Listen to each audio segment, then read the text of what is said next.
Reinhardt just kind of having a free will to walk forward. And oh my god, this Genji is absolutely popping off. Sure, you need these picks, you need to go in here. The duelie's gonna quickly and swiftly dodge roll to take down that Nautilus here, securing the top three. Not quite gonna get this pick right here, but you're gonna take down the reflux. Low board into the level 3! Oh my god! Yo! Oh, he's done for. He is done for.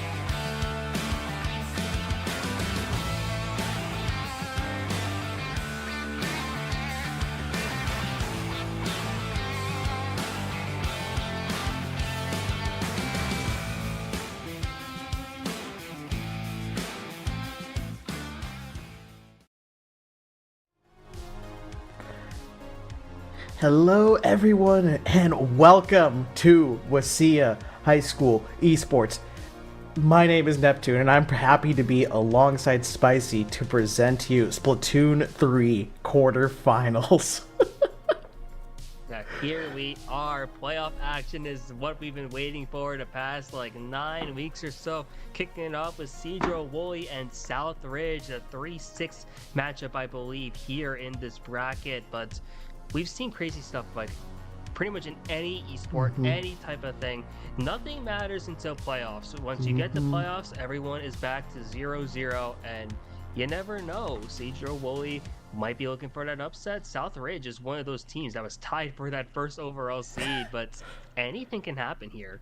Oh yeah, certainly. Anything could happen here, you know, looking at these records here, Southridge going 7-1, tying for first place. It's crazy to think about it, how there's no number one pure seed going into this as well, and how these teams are so competitively close and have dropped a set somewhere, somehow.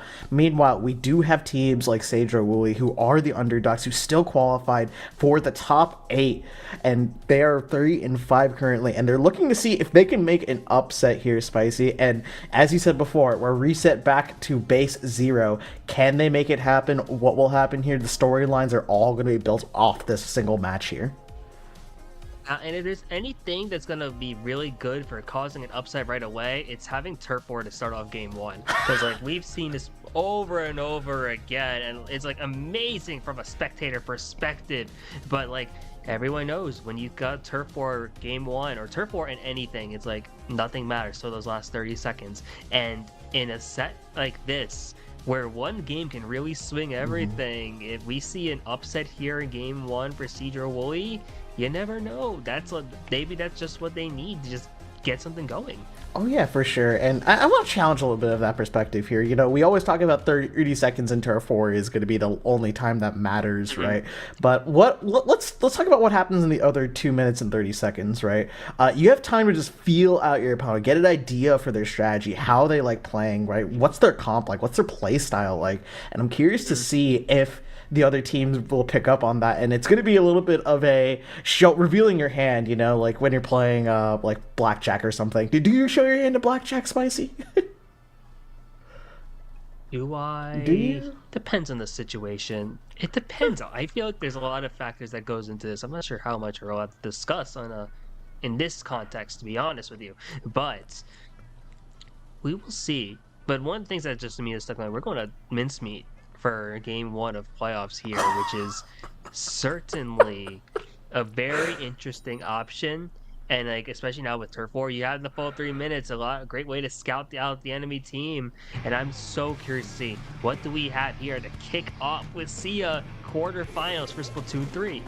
Oh, let's see these comps here. We have the Hydra Splatling and an Octobrush on the side of Southridge High School. And on the side of Cedro Wooly, we have the iconic End Parry Dualies paired with that Clash Blaster and Sploosh-O-Matic here. I may not be an expert in blackjack, but I am an expert at this game, and those weapons are fast and furious, Spicy.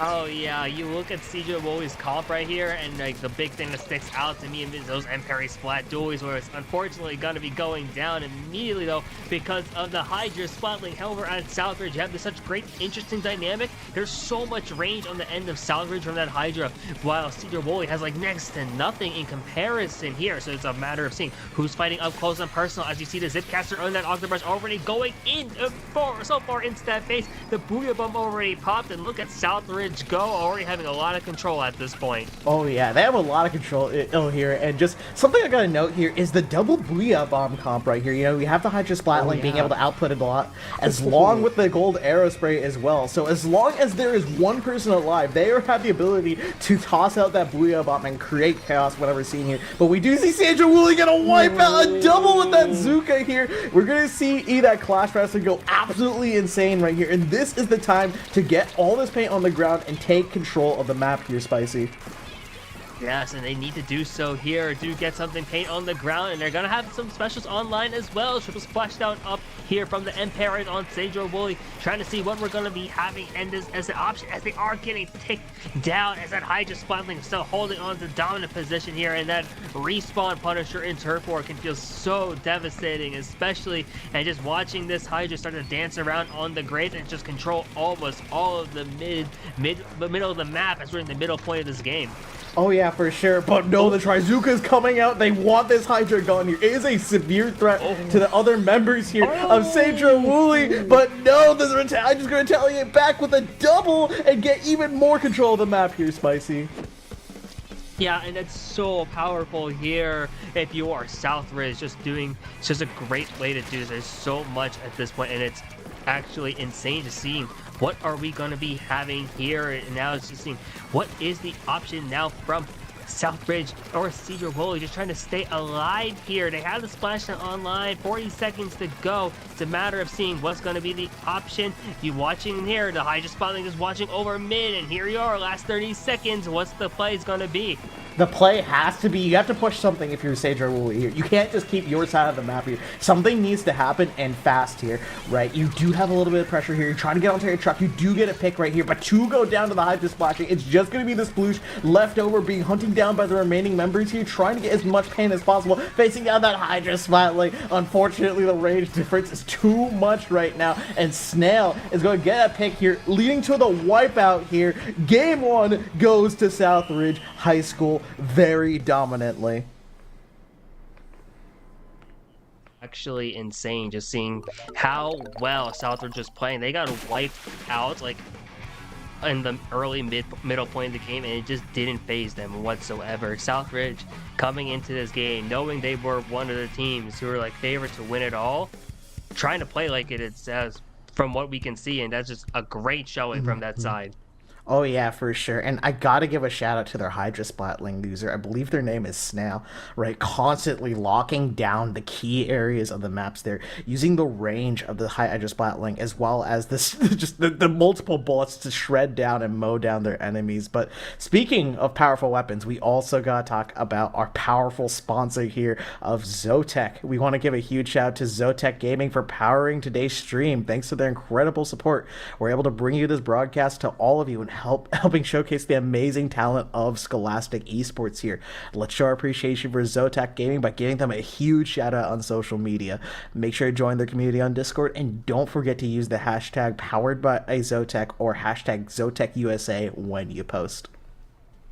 And ZOTAC's always been one of those like great sponsors here for WSSEA, just really helping to grow this scene, and that's been absolutely amazing because we're going to see so much great talent, and having it here in playoffs of WSSEA is just absolutely awesome. We're going to Tower Control Manta Maria here for game 2. What are your thoughts on what we could be seeing here?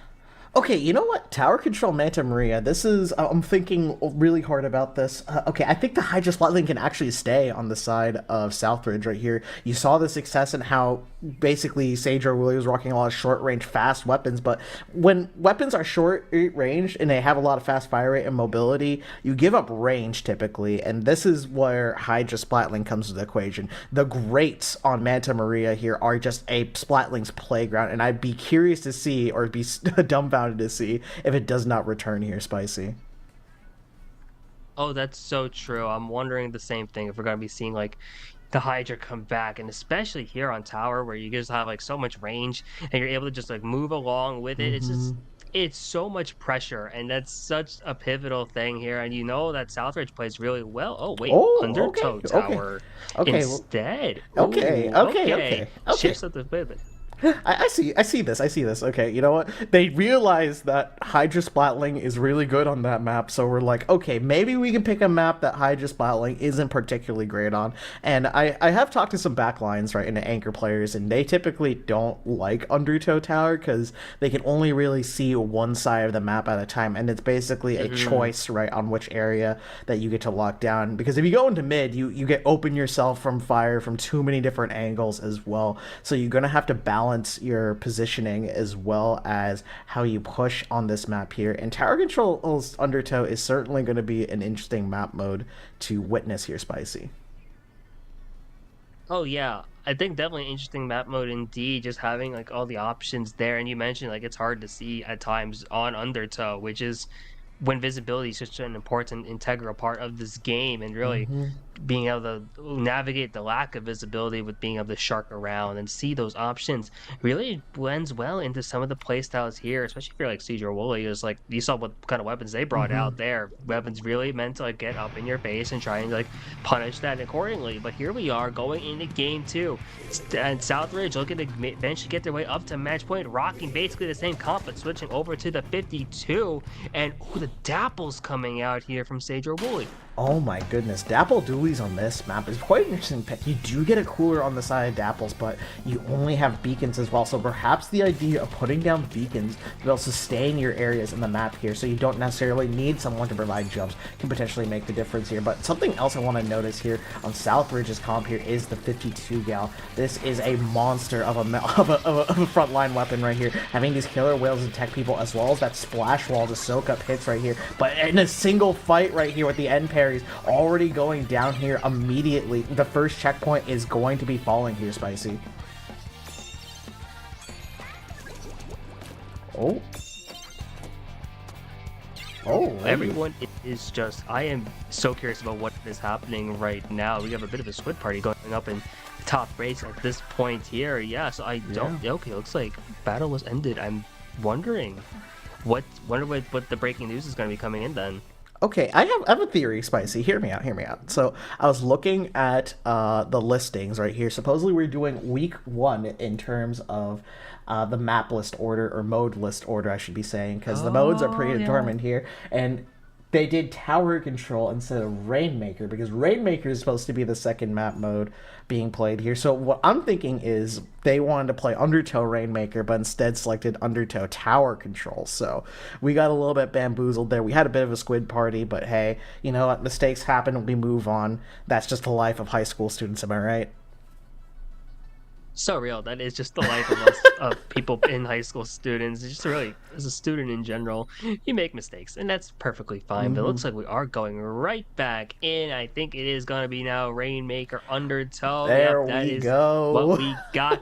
Now we got a chance to see what we got going this time and see how the comp plays now in Rainmaker here. Yeah, for sure. We're definitely going to be having a Rainmaker situation now. And this is where I expect Dapple Dualies to shine here. Now, Dapple Dualies do such a good job at shredding that shield right there. The only problem is trying to get to that Rainmaker shield as well, because as I said before, Dapple Dualies are notoriously good at shredding people at that distance, as demonstrated right there. However, we do need to be able to close that gap right here, and this is what this Dapple Dualies is attempting to do here. You're going to back up strategically because you have this cooler right here, and you want to support the Rainmaker on the left-hand side, but is it going to be enough? No, it's not, Spicy. Yeah, not going to be enough indeed. And Southridge looking really solid so far, having the Rainmaker already going really fast over onto that right checkpoint, it seems to be. And are going to break through. Hydra's the only one up here, but getting checkpoint is so massive at this point. Siege or Wooly, ball in their court now, seeing what they're going to do. Getting a couple of massive picks here, and they're having the Rainmaker of their own. It looks like they're going to go left side here, generally seen as a safer strat, but there's a great approach from what looks to be the 52, but the Kraken coming in out of nowhere here, and This is looking really great for Cedro Woolley, having a chance to maybe make something happen, but not going to get that last pick. Unfortunate, as the Hydra spotting Snail once again holding strong on defense, and through all of that, Cedro Woolley wasn't able to score. What a hold from Southridge. Amazing hold right there. I thought for sure that Kraken was going to find at least 2 picks right there, but they managed to be able to dodge the Kraken, being able to do that here as well. You do have the checkpoint down right here as well, so you're going to just look for these opportunities to get these picks here, but you're just having your Rainmaker alone here, and this is typically pretty dangerous, because as you see right there, these Dapple dualies, or the other dualies, can just run in and just take their lives right here. And look at just out the efficiency of these members right here, being able to pop that shield as well as move in strategically, but they have to deal with these Octobrush. The range, Spicy, the range is being critical right now. That range is just so much here, and then you have compound that with the Southridge Octobrush being able to just like get in and like take the range all the way to them, and it's just so difficult here, and that's a life. And Southridge still gonna go all the way to that podium and try to send this game here and end it. And now look at this now, Southridge 1 game away from semifinals. 1 game away from semifinals, indeed. That was just played extremely strategically right there, because they were waiting for the picks right there. That Rainmaker was patiently waiting for these picks right there. We're going to just shoot over to their side of the map right here, provide a little bit of cover fire, and just take down the members of Cedro Woolley first and foremost before pushing up this Rainmaker, because the Rainmaker has no opposition in its path right there if all the members are down and wiped out, Spicy. Yeah, and that's just critical indeed there. And look at this, Southridge now here 1 game away from semifinals, which would be an absolutely amazing thing here. But Cedro Woolley, they've made some good adjustments. I can imagine them trying to do something here, and I think maybe that's exactly what we're going to do. But before that, before we get into Splatoon Drobo Ram, I want to give a quick shout out to LANFest, helping build these healthy communities through gaming. 20 chapters, 20 chapters across the U.S., over 150 events per year. There's so much numbers here at this point, and it just shows how great LANFest is. Go to LANFest.com, check out the Washington chapters, Inferno Land, and Emerald City LANFest to find an event near you. Holy, that is quite the numbers here. I don't think I can count to 150, honestly, and having that many events in a year is absolutely insane. We love LANs, support LANFest if you can, but Spicy, Splatoon's Robo Ramen. This is going to be a very iconic map mode here for a number of reasons, because not only is this loved at high level, not only is this loved at mid level, this is loved at all levels of play right here. You have so many options to get into mid here, as well as an opportunity to potentially flank from the lower half of the map here as well. So it's about watching yourselves and holding the choke point accordingly as well. So we'll see how Cedro Woolley is going to respond here. I see they haven't quite checked off quite yet. They're probably considering it. Maybe they're thinking about keeping the dualies. Maybe they're thinking about swapping it out. Or maybe, you know what, we might see a triple dualies comp here, Spicy. If it's gonna come out, it's gonna come out through Cedro Woolley, I swear. Because like they've been dually specialists, it feels like, this entire season. And like if we're going to be seeing like the great dualies play, you might as well bring it out here in quarterfinals with their season on the line. You see Southridge rocking a double arrow spray, and then Hydra, and look at this swap here, Cedro Woolley now with a carbon roller as well. Interesting options across the board.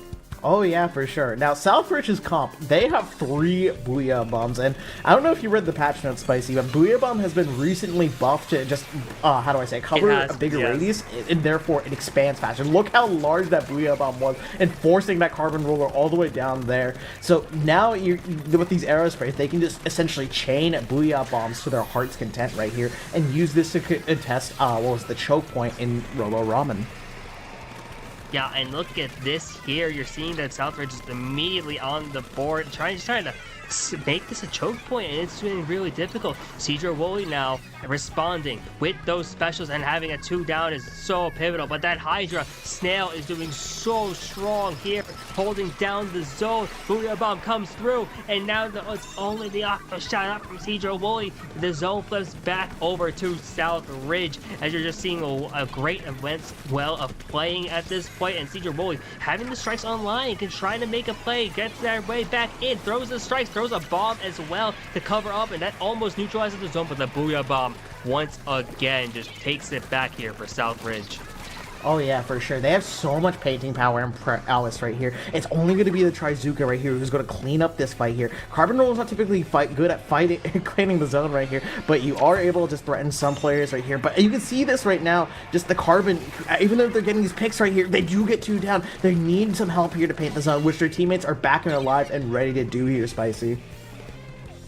Yeah, and that's rough, but look at this. Teacher Wooly has his own now, and 2 specials online. The Hydra's a bit out of position here, having to make their way back up, but they are flanking up here, and that's actually could be big. They dodged those Trizuka shots, but those strikes are once again coming through, and look at this, the zone back into a neutral state, but it's getting close. Splashdown's coming in, and now it's a 2-down situation here for Southridge, and this lead is starting to evaporate. But look at that here, as this is looking to be coming down to the wire at this point. Just the Octo shot, but the zone is being really closely contested here between both teams. It's so close now. The lead is only at 3. Southridge is able to force a penalty though, and this game is just only started. We're not even through the halfway point, and just look at these plays come through. So many specials flying, the tri-strikes and the Booyah Bombs. There's so much paint on the ground, but right now Southridge holds. Oh my goodness, these picks are going which is absolutely insane here. You have both arrow sprays down, you have the splashdown on zone right now, but you need to move this Hydra spotling. This is the thorn in the side for Cedra Wooly here as well. You need to find a way to get that Hydra out of position here and move up here as well. I felt like a lot of that zone holding had to deal with the Hydra being out of position and just took so long to get back where they need to. We do have the Trizuka getting popped right here. The zone is neutral right now, but you're going to need to be able to paint the zone sooner than later as the penalty has been broken through. We're taking down the last bits right here. It's just going to be the end parries and the Carbon alive right now. Few more ticks right here, out of position for the end parries, and the zone is going to knock out right here. A clean 3-0 for Southridge High School as they get to move on to the semifinals, Spicy. Great play from Southridge overall. Even when it got really close, Southridge is able to clutch up, and this it's just great overall fundamental play from them, staying alive when it matters, finding the numbers advantage when you need to, and just getting all those great points, and just great stuff from Southridge. Congrats to them for moving on to semis. Oh yeah, congratulations. It is no easy feat to just say, I am one of the top 4 Splatoon teams in Washington State for my high school, right? That is absolutely insane and something you put on your resume if you're attending college. At least I would, I see. But we do have one more sponsor readout here, I believe. And what better sponsor we got than Seattle Build PCs for thanking them for their continued support of WSSEA, the custom PC builders trusted by the pros since 2020. They've been crafting incredible rigs for world famous esports players, content creators with millions of fans, and the developers of our favorite games. They want to work with us to build PCs perfect for our needs whenever we are ready. So that's great to hear. If you're looking for a custom PC built by people who care, check out Seattle Build PCs at seattlebuild.com.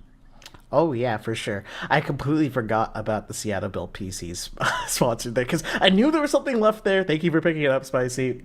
Definitely got to get myself a custom build PC, especially with the holidays coming around here. But that is, I believe, going to be it for today right here.